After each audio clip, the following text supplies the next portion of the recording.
apa tujuan kita bertasawuf. Secara mudah, secara gampang, kenapa kemudian kita diminta dan dibimbing oleh Abuya untuk berada di jalan tauhid tasawuf? Tujuan yang paling akhir adalah tidak lain dan tidak bukan adalah bagaimana kita bisa diwusulkan. Jadi jawabannya adalah diwusulkan melalui para rohaniawan, adalah para murabbi kepada Allah Subhanahu wa ta'ala. Jadi ketika kemudian setiap orang diwusulkan untuk bisa sampai kepada Allah, dibawa oleh guru kita, maka sesungguhnya itulah tujuan akhir dari orang-orang yang memang tujuan hidup sesungguhnya tidak lain adalah wa ma khalaqtul jinna wal insa illa liya'budun. Sesungguhnya kata Allah, kata Allah menciptakan jin dan manusia tidak lain dan tidak bukan kecuali untuk ibadah. Sesungguhnya sederhana, sederhana. Tetapi Bapak Ibu sekalian, untuk seseorang bisa diwusulkan kepada Allah lewat jalan seorang mursyid, seorang guru, maka ini kemudian yang menjadi bagaimana kaifiyahnya. Nah, di sini ada salah satu cerita. Jadi gampang untuk kita mengatakan bahwa tujuan orang bertasyawuf adalah usul ilallah, atau kemudian wa ma arsalnaka illa rahmatan lil alamin innama bu'istu li utammima makarimal akhlak. Sesungguhnya hasil akhir dari seseorang dibentuk oleh gurunya, dididik oleh gurunya, dibimbing oleh gurunya, baik secara jasmani maupun rohani, sesungguhnya adalah dua tujuan itu. Tujuan finalnya, tujuan akhirnya adalah musul ilallah. Ketika seseorang itu dapat musul ilallah, pasti ciri orang itu pasti memiliki akhlak budi pekerti yang tinggi. Kalau bahasa Abuya menggunakan al-insan al-kamil. Kita bisa melihat pada diri seorang Abuya. Inilah contoh sekali.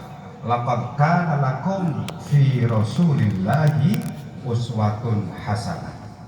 Siapa yang bisa mencontoh ayat Quran itu tadi, laqad kana lakum fi rasulillahi uswatun hasanah, tidak lain dan tidak bukan pasti ada pada diri ulama-ulama, wabil khusus adalah ulama-ulama syufi atau ulama-ulama tasawuf. Nah, pertanyaannya kemudian, ini kayak wong kuliah ya. Pertanyaannya adalah bagaimana kita bisa dibimbing, dibawa oleh seorang murabbi, seorang mursyid itu. Nah, ini yang kemudian patut untuk kita sadari, kita renungkan, lalu kemudian ini menjadi inti dari perjalanan setiap orang. Abuya pasti akan mengalami itu. Semua orang yang berada di jalan tauhid tasawuf wajib hukumnya untuk melalui jalan-jalan itu.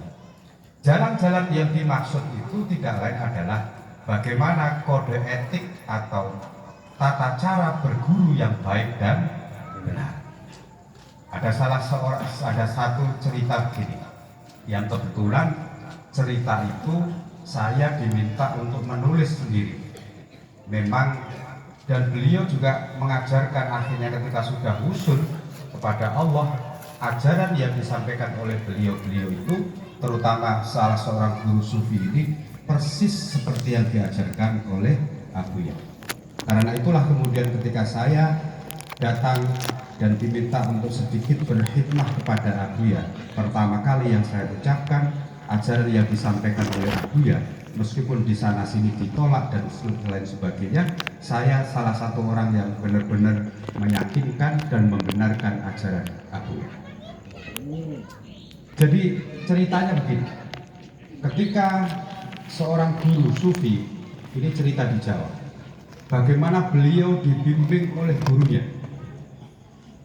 Dan kalau Bapak Ibu tahu, gurunya itu adalah seorang wali al-arif billah, tetapi beliau dari etnis, dilahirkan dari etnis Tionghoa, seorang Cina. Salah satu perjalanan yang diminta oleh saya untuk mencatatnya adalah bagaimana mujahadah riyadhah salik suluknya seorang si murid ini tadi, sehingga akhirnya menjadi salah satu seorang penerus dari gurunya. Penggalan-penggalan cerita yang ingin saya sampaikan di sini ini bukan hanya sekedar penggalan, tetapi diharapkan kita semuanya bisa mengambil ibrah, bisa mengambil pelajaran, agar ini kemudian bisa menguatkan akidah kita, iman kita, tauhid kita kepada guru. Salah satu penggalan cerita itu seperti ini. Jadi si murid itu ketika mulai diambil oleh seorang guru sufi itu, selama 3 tahun syarat yang pertama, selama 3 tahun si murid ini tidak boleh bertemu dengan ibunya sendiri. Mendengarkan? Ya.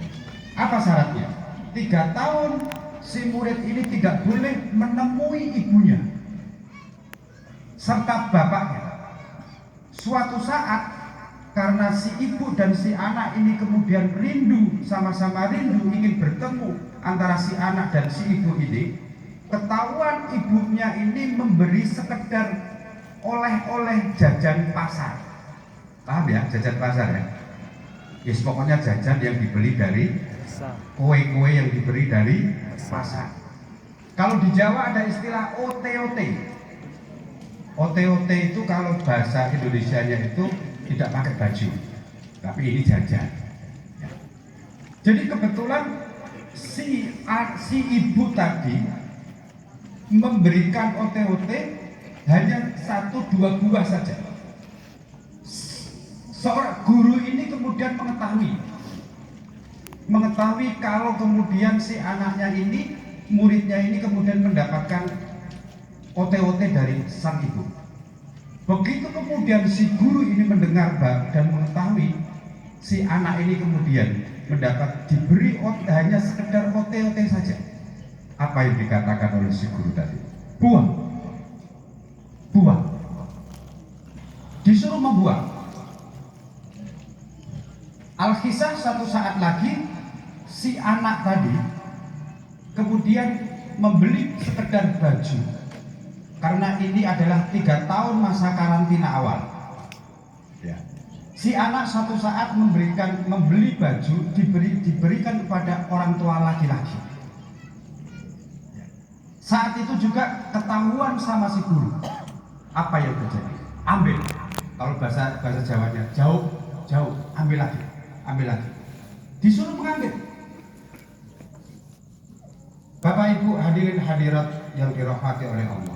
Ini pelajaran kecil yang bisa kita ambil sebagai ibrah, seolah-olah di dalam perspektif, dalam kacamata syariat ini sangat tidak dibenarkan. Bagaimana mungkin seorang guru kemudian tidak membolehkan si anak yang kebetulan diangkat menjadi murid untuk sekedar bertemu dengan ibunya saja, untuk sekedar bertemu dengan ayahnya saja. Padahal bertemu ini hanya memberi OTOT tadi. Apa yang dibilang oleh si guru tadi? Orang tuamu adalah saya, gurumu saya, Tuhanmu saya, nabimu saya hari ini. Orang tuamu tidak bisa menyelamatkanmu di akhir hayat. Ini adalah penggalan kisah tentang bagaimana sesungguhnya kita ini berguru kepada seorang guru sejati, kalau di dalam tradisi istilah bahasa Jawa, atau seorang murabbi, mursyid yang kamal mukamil. Di dalam pandangan syariat, di dalam perspektif syariat jelas al-jannatu tahta ahdami ummahati. Pandangan syariat itu jelas hadis yang mengatakan bahwa surga berada di telapak kaki ibu. Tetapi bagaimana si mursyid tadi untuk sekedar anaknya bertemu dengannya atau bertemu dengan bapaknya dilarang sedemikian rupa. Bagi pandangan orang-orang syariat seolah-olah ini bertolak belakang dan kontroversial sekali. Akhirnya di kemudian hari dibukakan hakikat tentang berguru itu. Iya, untuk sementara si ibu juga curiga kalau si bapak paham, karena bapak begitu kemudian tadi ceritanya barang yang sudah diberikan, baju yang sudah diberikan ditarik kembali oleh si anak, ya sudah dia ngerti. Ya, saya tahu itu adalah perintah guru, ambil kembali. Tetapi si ibu ini tidak tahu kalau bagaimana sesungguhnya di dalam tradisi dan dunia tasawuf, belajar di dalam tradisi tarekat, tradisi hakikat dan tradisi makrifat. Bapak Ibu hadirin hadirat yang dirahmati oleh Allah. Akhirnya suatu saat kemudian dibukakan hakikat yang sesungguhnya. Ya. Di dalam tradisi pemikiran tasawuf maupun di dalam praktek kehidupan tasawuf, ketika kemudian kita ini dididik oleh guru, maka gurumu itulah hakikatnya ayahmu, gurumu itu adalah hakikatnya ibumu, gurumu itu adalah hakikatnya Allahmu, nabimu, kitabmu, dan seterusnya. Karena setelah kemudian maknanya apa? Maknanya adalah guru, ibu, orang tua baik laki-laki maupun perempuan secara akidah, secara tauhid belum tentu bisa membawamu usul kepada Allah. Ini yang dimaksud penjelasannya. Jangan salah paham dulu. Hanya seorang guru yang akhirnya bisa membawa kita kepada Allah. Paham? Bisa dipahami? Kira-kira Bapak Ibu sekalian, ketika kemudian Bapak Ibu ketika menyerahkan anak-anak Bapak Ibu sekalian kepada guru-guru seperti itu tega? Apalagi zaman modern seperti ini. Hari ini sistem pendidikan nasional kita ini kan guru ini menjadi bingung luar biasa. Mau marah pada murid tidak boleh, apalagi sampai kekerasan fisik, dianggap KDRT, dianggap kekerasan fisik dan seterusnya. Karena itulah kemudian bagaimana mungkin kita ini bisa masuk ke dalam dunia-dunia rohani yang dibawa oleh Abuya. Tidak akan pernah bisa. Yang muncul adalah hanaga. Tetap kedirian kita muncul. Ini penggalan tadi. Tetapi kemudian setelah ibunya mengetahui di suatu saat akhirnya orang yang paling dihargai, yang paling dihormati, yang paling dimuliakan tetap salah satunya kembali kepada orang tua. Masa pendidikan adalah masa yang memang sulit yang harus dilalui oleh para santri. Penggalan cerita-cerita seperti itu adalah saya kebetulan menjadi saksi sebagian beberapa guru-guru seperti itu. Itu hanyalah penggali sebagian kecil saja. Masih dari cerita si murid dan si guru itu tadi. Suatu saat kembali lagi. Si murid pada suatu saat disuruh telanjang di depan rumahnya pada sore hari. Disuruh telanjang seperti orang gila. Karena ini perintah guru, dia lakukan. Apa ketika saya waktu itu bertanya kepada guru, Gus, panjenengan ketika begitu itu apa yang saya lakukan? Saya sudah tidak melihat apa-apa, yang saya lihat adalah guru saya. Ya sudah nggak ada namanya malu, namanya apa itu, ya sudah nggak ada semuanya. Yang dia lihat karena ini perintah guru, maka harus dilaksanakan. Masih banyak ujian-ujian, tarbiyah yang dijalani itu selama bertahun-tahun. Apa hakikat dibalik itu semuanya, Bapak Ibu sekalian? Sesungguhnya dibalik itu semuanya pendidikannya, ajaran-ajaran itu hanya satu saja. Karena itulah untuk menuju kepada seseorang betul-betul bisa fana, menghilangkan sikap ananiah diri kita dengan cara guru punya 1001 cara. Guru punya 1001 cara.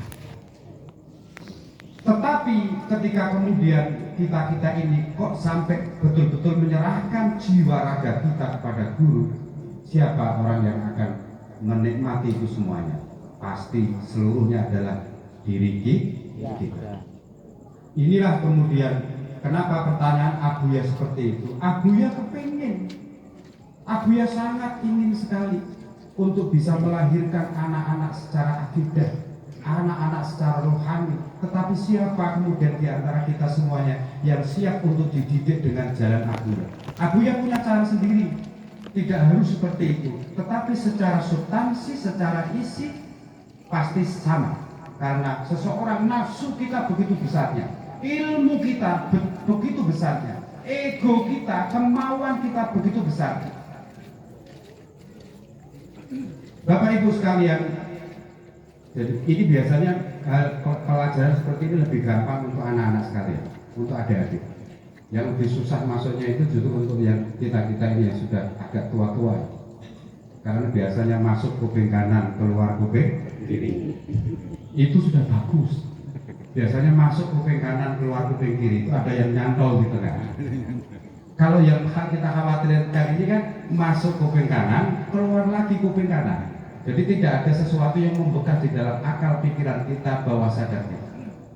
Bapak Ibu sekalian, sesungguhnya saya tidak ingin, sungguh saya tidak ingin berada di depan, di tengah-tengah Abuya. Ini saya mengatakan seperti ini dengan maksud bahwa betapa saya takut sekali. Takut sekali, saya takut semata-mata suul adab kepada Abuya. Ini perlu saya sampaikan kepada Bapak Ibu sekalian, lebih-lebih para murid-murid Abuya. Betapa susahnya kita ini hakikat berguru. Walaupun kunci-kuncinya gampang, mahabbah, ya kan? Kemudian pengabdian, kecintaan kita kepada guru, pengabdian kepada guru. Sesungguhnya kan hanya 2 kata saja tadi. Tetapi begitu kemudian dipraktekkan, itu sulitnya luar biasa. Sama dengan apa yang disebut sebagai konsep fana itu. Konsep fana gampang, menghilangkan, kita melebur di dalam diri kita, sudah tidak ada lagi diri kita, yang ada adalah diri Allah. Itu kan ajarannya Abuya. Tetapi bagaimana mempraktekkan fana itu? Karena itu saya masih ingat betul persis ketika Maulid Nabi besar Muhammad SAW, waktu kurang lebih 3 bulan yang lalu, saya matur sendiri kepada Abuya, saya sudah tidak sanggup untuk bisa di sini. Bukan berarti saya tidak cinta Abuya, saya sangat cinta Abuya. Tetapi saya hanya khawatir sekali suul adab kepada Abuya. Karena kadang-kadang yang saya ucapkan barangkali saya khawatir takut terkena hukum. Kabura maqtan indallahi an taqulu ma la. Khawatir. Karena itulah kemudian semoga yang kita sampaikan bersama-sama, apakah ini dianggap sebagai tausiah atau watawasobil haq, watawasobil sober, ini menjadi pelajaran kita semuanya. Pelajaran kita semuanya. Bertasawuf adalah ya gampang diucapkan, gampang ditulis, tapi betapa kemudian dipraktekkan itu menjadi sulit. Tetapi saudara-saudara sekalian, mau tidak mau, hakikat orang kemudian hidup di dunia ini harus melakukan itu semuanya. Kalau tidak, kita ingin hidup kita kemudian tersesat selama-lamanya. Saya kira ini yang bisa kita sampaikan. Semoga Bapak Ibu sekalian, wabil khusus adalah para murid-muridnya Abuya, mumpung, sekali lagi mumpung Abuya masih bisa kita serap, masih bisa kita ambil ilmunya, karena beliau masih hidup ya. Dan ini nanti terkait sekali lagi, mungkin untuk terakhir kalinya dalam rangka untuk menguatkan akidah-akidah semuanya. Saya tetap, kalau memang diperintah oleh Abuya untuk membantu ataupun mengabdi pada Abuya, lebih khusus kepada membesarkan jamiyah majelis pengajian tauhid tasawuf ke depan, saya selalu siap. Tetapi saya selalu berdoa dan mohon maaf pada guru-guru kita, karena mungkin selama kita ini mengabdi masih terdapat hal-hal yang keliru. Ini yang kemudian secara pribadi saya berkhawatir. Saya kira inilah yang bisa kita sampaikan. Semoga benar-benar ini bisa menjadi ibroh, bisa menjadi tadris bagi kita semuanya. Ihdinas siratal mustaqim wal afu minkum wallahul muwaffiq ila aqwamit thoriq. Wassalamualaikum warahmatullahi wabarakatuh.